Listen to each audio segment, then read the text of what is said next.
পাথরের শহর জুড়ে, ইট পাথরের শহর জুড়ে মাটির কোনো মানুষ নাই। কোথায় গেলে পাবো বলো কাদা মাটির মানুষ ভাই? কোথায় গেলে পাবো বলো কাদা মাটির মানুষ ভাই?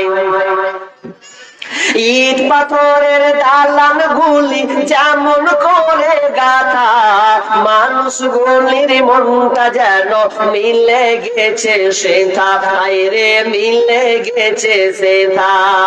ইট পাথরের দালান গুলি যেমন করে গাথা, মানুষ গুলির মনটা যেন মিলে গেছে সেথা, রে মিলে গেছে সেথা। মাটির মানুষ হইয়া জানো, মাটির মানুষ হইয়া জানো মাটির চিটা নাই। কোথায় গেলে পাবো বলো কাদা মাটির মানুষ ভাই? কোথায় গেলে পাবো বলো কাদা মাটির মানুষ ভাই? ইট পাথরের শহর জুড়ে, ইট পাথরের শহর জুড়ে মাটির কোনো মানুষ নাই। কোথায় গেলে পাবো বলো কাদা মাটির মানুষ ভাই? কোথায় গেলে পাবো বলো কাদা মাটির মানুষ ভাই? তাহলে মানুষ পাওয়া খুব অভাব, কিন্তু আপনি মানুষ না পশু এটা আমি আপনাকে আঙুল তুলে বলবো না। ওয়ামাসালুল্লাযীনা কাফারু কামাসালিল্লাযী ইয়ানইকু বিমা লা ইয়াসমাউ ইল্লা দুআআ ওয়া নিদা সুম্মুন বুকমুন উমিয়ুন ফাহুম লা ইয়াকিলুন। ওই কাফেরদের মিসাল ওই লোকেদের মতন, ওই মুশরিক কাফেরদের মিসাল, ওই দৃষ্টান্ত তাদের মতন। যখন একটা পশুকে ডাকা হয়, ডাকার সময় আপনার শুনেও শুনলো না, বুঝলো না, তারা অন্ধর বুদ্ধির বোবা। ফাহুম লা ইয়াকিলুন, এটি জায়গায় দুইটার মধ্যে পার্থক্য আছে। ফাহুম লা ইয়াকিলুন, তাদের মতন শোনার কোনো বোধ শক্তি ক্ষমতা নাই, যেটা আমার মালিকের দান। উদাহরণটা একটু ভালো গভীরে নিয়ে চলে যান। দুইটা আপনাকে একটা উদাহরণ দেব। বোন, আপনি বিবাহিতা মহিলা, আপনার একটা সন্তান আছে, 2-3টা সন্তান আছে। একটা সন্তান ছোট্ট হতে গেলে আপনার দুষ্টুমি শুরু করে, বদমাশি শুরু করে দেয়। একটা সন্তান, যেই সন্তানকে আপনি রাখালি করার জন্য আপনি তাকে একটা ছাগল দিয়েছেন কিংবা একটা গরু তাকে দিয়েছেন, ওই গরুটা দেখবেন রাখালের কাজ হলো মাঠে চড়তে নিয়ে যাওয়া, মাঠে নিয়ে যাওয়া।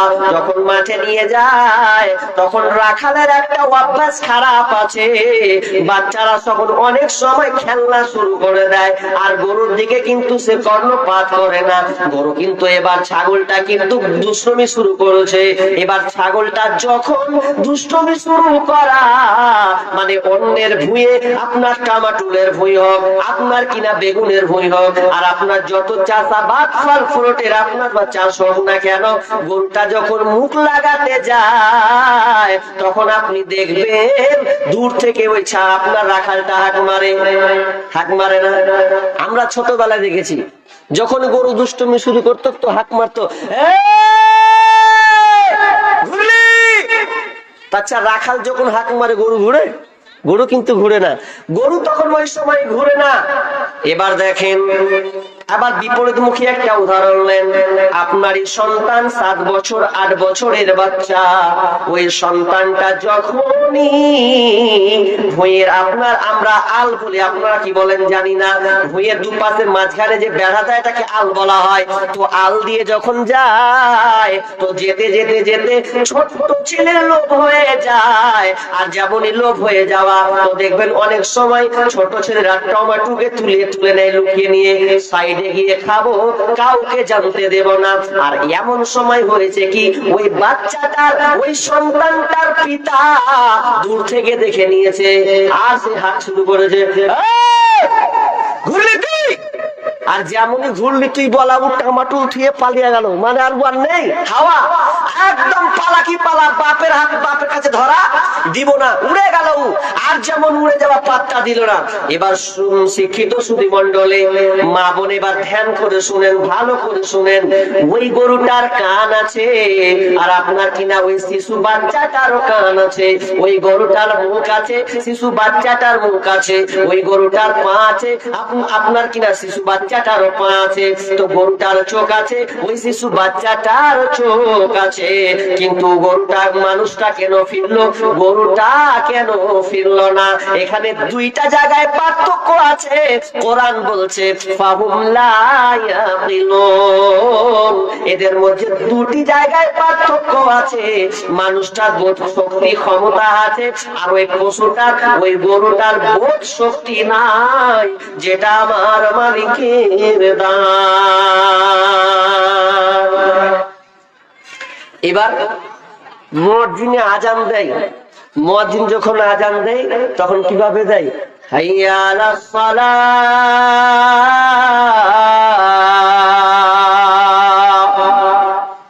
হাইয়া আলাল ফালাহ।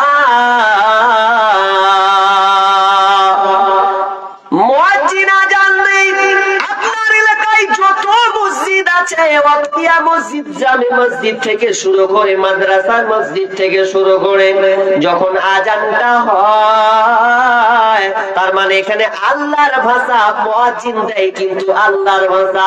যখন বলা হয় হাইয়া আলাস সালাহ, তোমরা নামাজের জন্য এসো, তোমরা নামাজের জন্য এসো।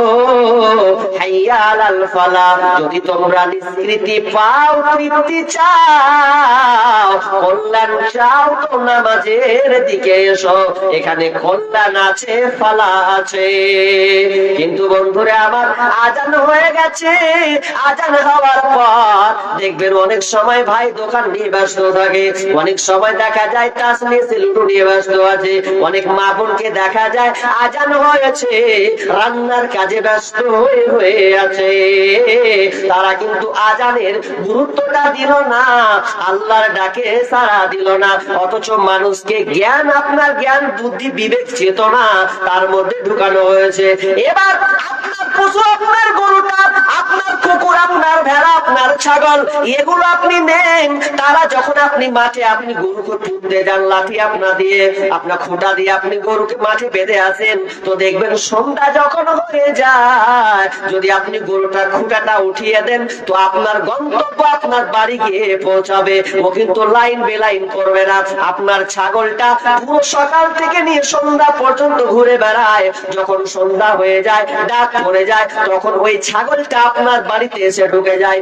আপনার বাড়িতে একটা নিকৃষ্ট কুকুর প্রাণী বলে যে কুকুরটা আছে, ওই কুকুরটাকে দেখবেন, যদি আপনাকে দেখতে পায় তো আপনার কাছে এসে লেগে পড়ে যায়, আপনার পিছু নেই। আপনি যদি বাড়ি থেকে কোনো সাওয়ারি হন, কোনো জায়গা যদি আপনি যান, তো কুকুরটা আপনার পিছু বানাই, আপনাকে চিনে নেই বলে। তাহলে কুকুর আপনার ছাগল বিড়াল পর্যন্ত মালিকের দরজা চিনেছে। হতভাগা মানুষ রে, তুই আল্লাহর মসজিদ ঘর চিনলে না। তাহলে আমরা মানুষ না পশু আছে? পশু চাইতো আমরা অধম, পশু থাকলে তো ভালো ছিল, পশু তার মালিককে চেনে। আর আমরা মানুষের চাইতে নিকৃষ্ট, আপনার পশুর চাইতে বালহুম আদাল, মানে পশুর চাইতেও আমরা নিকৃষ্ট হয়ে গেছি। অতএব আমাদেরকে, আমরা মানুষ না পশু, এটা আগে আপনি নিজেকে বিবেচনা করেন। একটা আয়াত পড়েছি, আর একটা আয়াত পড়েছি কি, ইন্নাল্লাযীনা কাফারু সাওয়াউন আলাইহিম আনযারতাহুম আম লাম তুনযিরহুম লা ইউমিনুন। ইন্নাল্লাযীনা কাফারু, ইন্নাল্লাযীনা কাফারু সাওয়াউন আলাইহিম আনযারতাহুম আপনি আর আল্লাহ তাআলা নবীকে বলছেন, নবী হে, আপনি ওই ফাসিক কওম যারা, কাফের যারা, তাদেরকে আপনি বলুন আর না বলুন, তাদেরকে আপনি এ ব্যাপারে সতর্ক করুন আর না করুন, তারা শুনবে না। তাদের কাছে উভয়টা সমান। এতক্ষণ যা বলে দিলাম দুটি আয়াত পড়েছি। এবার দেখেন এই দুটি আয়াতকে আমি আপনাদের সামনে ঘুরাই, কি বলতে চাচ্ছি আমি। তো এই দুটি আয়াত তো ফাসিক যারা কাফির তাদের ব্যাপারে আয়াতগুলো বর্ণনা হয়েছে, তো আপনার আবার কি কাজে লাগবে? আচ্ছা আমি আপনাদেরকে বলি, মা বোন মনে মনে বলবেন, আপনাদের জালসা কতটি হয় গ্রামে? আপনাদের এদিকে জালসা কেমন হয় জানি না। আমার ধরতে গেলে মালদা, মুর্শিদাবাদ, এই মালদা ডিস্ট্রিক্ট আর এই উত্তর দিনাজপুরে মাশাআল্লাহ যথেষ্ট জলসা। এই জলসাগুলো প্রতিদিন একটা গ্রামে দুটা তিনটা করে জলসা হয় প্রতিদিন। বরং তো তা নয়, তার চাইতে আরো সুবিধামূলক হয়েছে। আপনি এই মোবাইলের মাধ্যমে আপনি জলসা শুনছেন, তো জলসা শুনতে শুনতে শুনতে শুনতে এবার বলেন তো বোন, যে এরকম কোন মেয়ে আছেন বা এরকম কোন মা আছেন, এরকম কোন বোন আছেন যে জীবনে আমি শুনিনি যে পর্দা করা হারাম, সুদ খাওয়া হারাম, জিনা করা হারাম, এইরকম কথা আপনি শুনেননি? এরকম কোন বোন আছেন যে হাত তুলে বলতে পারবেন যে মাওলানা আমি শুনিনি জীবনে? এরকম আছেন কেউ? জি না, আপনার হাত উঠবে না। নিশ্চয় আপনি শুনেছেন পর্দা করা ফরজ, পর্দা আমাকে করতে হবে, সুদ খাওয়া যাবে না, লোন দেওয়া যাবে না, হারাম কাজ করা যাবে না, জিনা ব্যভিচার করা যাবে না। এরপর আপনার ভিতরে এই গুণটা কেন পাওয়া যায়? তাহলে ফাসিক কম বা কাফির যারা আর আপনার চালচলনের মধ্যে কি পার্থক্য আছে বলেন? কি তফাৎটা আছে? কি পার্থক্য আছে? আপনি তো 12 মাস ওয়াজ শুনছেন, নসিহত শুনছেন মওলানার মুখে আর মোবাইলের মাধ্যমে শুনতেই রয়েছেন, ইস্তেমা করছেন। এরপর আপনি একজন বুক হাত দিয়ে বলেন বা আপনি নিজেকে বলেন যে আমি এই জিনিসটা শুনে আমি পরিবর্তন করেছি। আর যদি আপনি পরিবর্তন না করেন তাহলে তাদের মধ্যে আর আপনার মধ্যে কি পার্থক্য আছে এবার বলেন। এবার আপনাদের একটা ইতিহাস, একটা হাদিস বলবো, ভালো করে শুনেন মা বলেন। আব্দুল্লাহ বিন হুযাফাকে যখন রোম সম্রাট তাকে যখন বন্দী করে দেওয়া হলো, বন্দী করলো, খাঁচা বন্দী করলো, বন্দী করার পর তাকে আব্দুল্লাহ বিন হুযাফাকে রাজা জেলে ভরে দিল। জেলে ভরে দেওয়ার পর এবার বলছে যে এক কাজ কর, ওকে কিছু খাবার দিয়াই, প্রহরী কিছু খাবার, দুটো কিছু টুকরো রুটি নিয়ে আপনার জেলে ওই আপনার আব্দুল্লাহ বিন হুযাফাকে রুটি দিয়ে আসছে। আর রুটি দিয়ে আস্তে আস্তে আস্তে বলছে এলেন রুটি খান। আব্দুল্লাহ বিন হুযাফা বলছে রুটি তো আছে, তো রুটিতে কি দেওয়া আছে ওটা? বলছে রুটি আর শুকরের মাংস দেওয়া আছে। আব্দুল্লাহ বিন হুযাফা বলছে আমি খাবো না, হাত দিয়ে দূরে সরিয়ে দিলেন। দ্বিতীয় দিন আবার খাবার নিয়ে আসছে, আবার জিজ্ঞাসা করছে কি খাবার আছে ভাই? তো বলছে রুটি আর শুকরের মাংস আছে। দ্বিতীয় দিন ঠেলে দিলেন। তৃতীয় দিন আবার প্রহরীর হাতে আবার খাবার পরিবেশন করা হচ্ছে। আবার জিজ্ঞেস করা হচ্ছে ভাই রে কি খাবার মিশানো আছে? তো বলছে রুটি আর শুকরের মাংস এর সঙ্গে জোর মানে আপনার যুক্ত করা আছে। আবার তিনি ঠেলে দিলেন।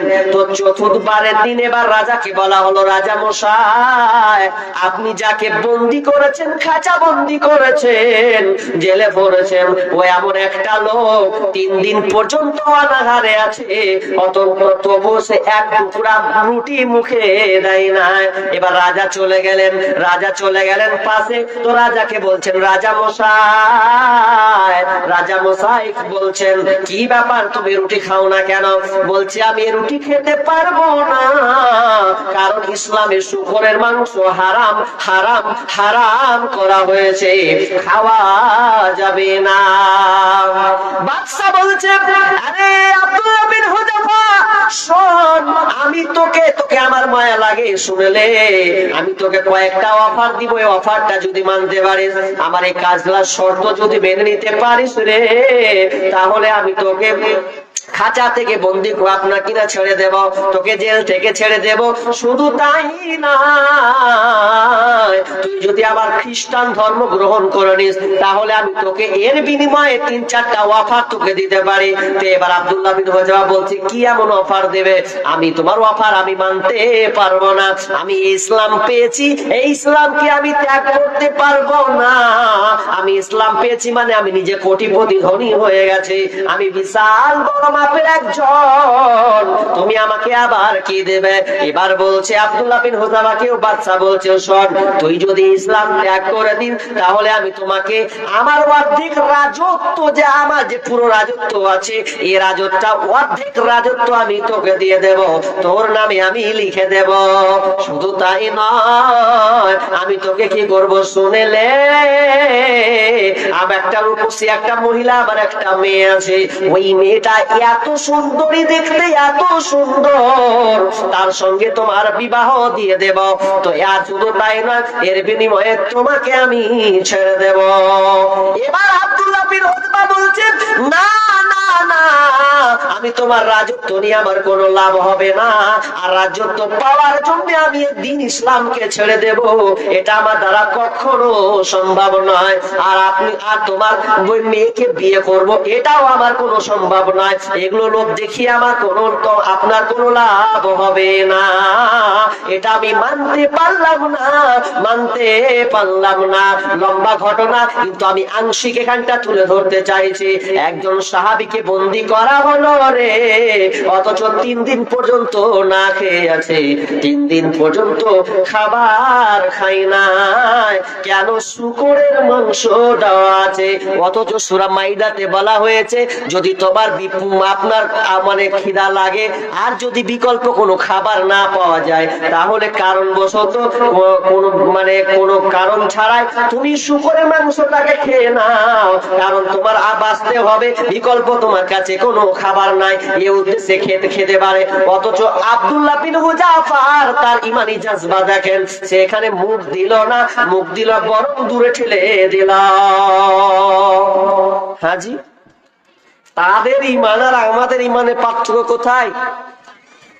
অথচ আলেম ওলামা ওয়াজ করে যে নেশাদার দ্রব্য পান করা হারাম, খাওয়া যাবে না, অথচ গ্রামে দিন দিন নেশাদার দ্রব্য বাড়তেই চলেছে।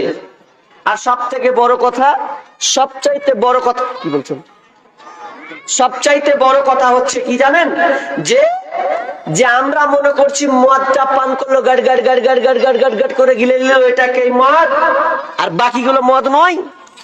আপনাকে হাদিস বলছি, বিশ্বনবী বলছেন, মুদমিনুল খামরি কাআবিদি ওয়াসামিন, যারা নিয়মিত করে নেশাদার দ্রব্য পান করে খায়, যারা নিয়মিত করে নেশাদার দ্রব্য পান করে খায়, তারা ভালো করে শুনে নাও, আল মুদমিনুল খামরি কাআবিদি ওয়াসামিন, ইবনে মাজার হাদিস। বিশ্বনবী বলছেন, যারা নিয়মিত করে আপনার কিনা গুল, বিড়ি, সিগারেট, আপনার কিনা যত নেশাদার দ্রব্য পান করবে, সমস্ত তাদের শুনে নাও, আপনার পাশের বাড়ির গ্রামে আপনার কিনা রানু মন্ডল, আর আপনার কিনা পার্থ মাঝি, পার্থ চ্যাটার্জি, যত আপনার কিনা হিন্দু টাইপের লোক আছে, ওরা কিন্তু মূর্তি পূজা করে, মূর্তি পূজা করে তাদেরকে মান্যতা দেয়। তো বিশ্বনবী বলছেন, যারা নিয়মিত করে নেশাদার দ্রব্য পান করে খায়, আর আপনার কিনা পার্থ ব্যানার্জি, ও যা মূর্তি পূজা করে, যা গুনাহ করে, আই নেশাদার দ্রব্য আর পূজার কারীর ব্যাপারে কোনো পার্থক্য নাই। শুধু তাই নয়, এটার ব্যাপারে অনেক আলেম ওলামা বলছে যে ওই বান্দাকে যারা নিয়মিত নেশাদার দ্রব্য পান করবে, তাদের হাসর নাসর ওই মূর্তিওয়ালাদের সাথে হবে। অথচ দিন দিন নেশাদার দ্রব্য বাড়তে আছে, কমে না বরং বাড়তে আছে। এগুলাকে আমরা মামুলি মনে করেছি। বলছেন মৌলভী সাহেব, এই তো বিড়ি সিগারেটটা একটা মামুলি ব্যাপার, এটা কিছু না, চুরুক করে টানলে আর ধোঁয়াটা বের করে দিলে, সুন্দর করে ভিজিয়ে রস করে তোমার মুখে ঢালবো, দেখি তোমার ব্রেন বিকৃতি হয় কিনা। বেঈমান লড়তে পারবে না, ভুল করে না, আমাদের ওইদিকে ভুল করে খুব ভুল, এত ফ্যাসিলিটি ওদের ভুল করা যে ওরা আবার কোটা নিয়ে এলেই মরনা, জানেন কোটা, ওই তখন ওই কোটাটাকে খুলে ওর বাম হাতে ঢেলে দিলে, কিছুক্ষণটা ঢেলে দেওয়ার পরে তর্জনী আঙুল ধরলো, ধরে দিয়ে একদম লিলে একবার ডলারের ডাহিনে একবার ডলারের বাহিনে এমন করে মারছে, ও তো পাশে বসা যায় না, তো এমন ভাবে মারতে মারতে মারতে মারতে মারতে মারতে মুখখানটাকে কালো পিক্কানি করে দিয়েছে। আর পিক্কানি করে দেওয়ার পর দেখবেন যখন ওই মাটা, যখন ওই বোনটা যখন পিঠটা ফেলে, ওই থুকটা যখন ফেলে, তো মনে হয় কি হলো ভাই কি হলো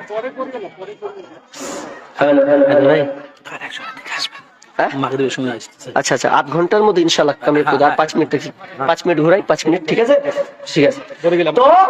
তো ওই মা বোনকে দেখা যায় যে একদম মুখ পিঠ যখন ফেলে, তো মনে হবে বিলাইয়ের পাছা দিয়ে যত নোংরা বের হয় না, তো মেয়ের মুখ দিয়ে ওই নোংরাটা বের হচ্ছে। ছি ছি ছি ছি ছি, এত নেশা আজকালকার মা বোনেরা করছে। মা বোন, আপনারা গুলকে পরিহার করুন, পরিত্যাগ করুন, এগুলো করিয়েন না।